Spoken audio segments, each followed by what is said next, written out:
एक किशोरी जी करके हैं, उनका प्रश्न आया है कि महाराज जी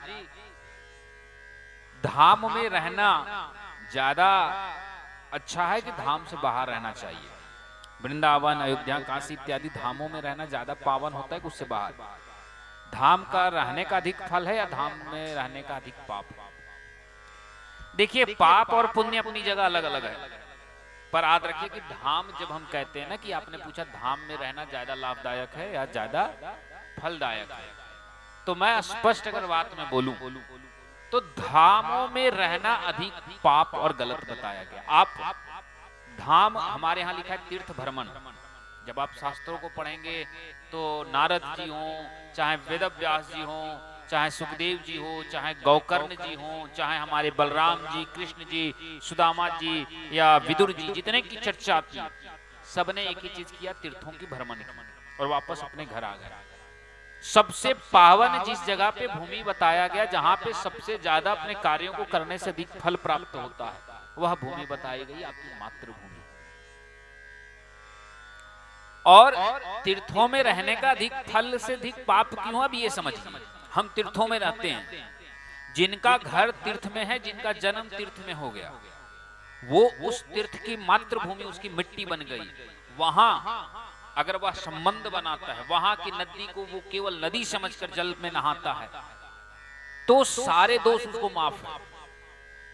लेकिन हम अगर कहीं तीर्थ में बसने गए, जैसे हम वृंदावन में बस गए, तो हमारे लिए यमुना नदी नहीं है, क्योंकि हम उस क्षेत्र के नहीं है। यमुना हमारे लिए पवित्र गंगा जल है, यमुना जल है, ये पवित्र है। अब इसमें अगर हम साधारणतः अपने कपड़े धोते हैं, अपने पैर को धोते हैं, तो हमें इससे दोष लगेगा, क्योंकि हम उसे तीर्थ मान करके गए हैं। अपना हम तीर्थ मान के बसे तो तीर्थ मानना होगा कि तीर्थ में हम बस रहे हैं। अब तीर्थ में आप अगर बस रहे हैं तो एक चींटी भी मरता है तो आपको 100 गुना अधिक दोष लगेगा दूसरे के कारण। तो तीर्थों से बचने से बचिए, हमें बचना चाहिए। और दूसरी बात, अगर हम तीर्थों में अधिक भीड़ लगा देंगे, तीर्थों में अधिक लोग बसने लगेंगे ना, तो तीर्थों की स्वयं ही महत्वता घटती है और तीर्थ अपवित्र होता है।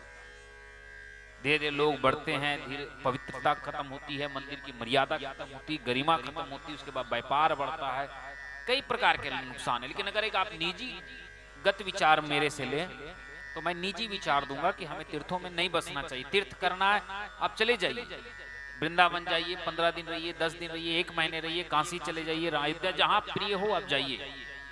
तीर्थों में जाना कोई अच्छी बात है, पर तीर्थों में बसिए मत। बसने से क्या हुआ कि अब आपने यमुना, जैसे आप वृंदावन में बसे, आप यमुना जी में डुबकी लगा लिए, सुबह ठंडा लगा, साबुन लगा कर नहा के आ गए। अब आपने नहाया, अपना मैल धोया कहाँ? यमुना जी में, जबकि आप तीर्थ कह करके उसमें गए हैं। तो अब वो आप यमुना जी में आप डुबकी लगाने गए थे, नहाने नहीं गए थे। नहाना और शुद्ध होना दोनों में अंतर है। हम गंगा जी में डुबकी लगाने जाते हैं या शुद्ध होने जाते हैं, नहाने नहीं जाते, अपनी मैल धोने नहीं जाते हैं, है ना? तीर्थों में गए, हम थूकते चले जा रहे हैं, दोष है ना? तीर्थ की भूमि पावन होती है, हमारी मातृभूमि तो है नहीं, जन्मभूमि नहीं ना जी। हम अपने घर में चप्पल कहीं भी खोल दे, घर के अंदर कहीं भी खा ले, बहुत सारे नियम घरों में अक्सर लोग नहीं मानते हैं। घर में हमारा 2 साल 4 साल का छोटा बच्चा है, 4-5 साल का, वो कटोरी में खाना लिया, पूरा घर घूम घूम के खा रहा है, किचन में भी बैठ के खा लेता है। 5 साल का बच्चा दे देते हम लोग। अब वही 5 साल का बच्चा क्या मंदिर के अंदर खा सकता है?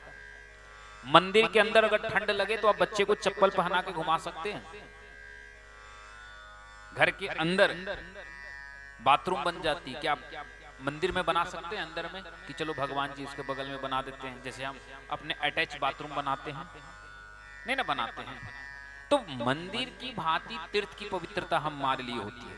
अगर आप तीर्थ को तीर्थ मान कर गए हैं तो तीर्थ में बसिए मत। इसलिए हमारे यहाँ जितनी की देखिए, जितनी में आप देखेंगे कि तीर्थों की भ्रमण करके जब वापस आए, तो हमारे यहाँ तीर्थ भ्रमण का क्षेत्र होता है, बसने का क्षेत्र। बसा शहर में जाता है, तीर्थ में नहीं। अगर आपको बसना है, दिल्ली जाइए, बेंगलोर जाइए, कलकत्ता जाइए, लखनऊ जाइए, उसके बाद आप इंदौर जाइए, कश्मीर जाइए, आप लंदन चले जाइए, आप न्यूयॉर्क चले जाइए, लिथुआनिया चले जाइए, पोलैंड चले जाइए, रशिया चले जाइए, यूक्रेन चले जाइए। अब बोलिए तो मैं 150 देशों का नाम बता दूं जहां आप बस सकते हैं स्थानों का, पर तीर्थों में बसने से बचे। ठीक है, जय श्रीमन नारायण। आपकी प्रश्न थी? बिल्कुल सुंदर, बैठ जाइए। कह जय श्रीमन नारायण, आदेश। समझ गए? ठीक है, बैठिए।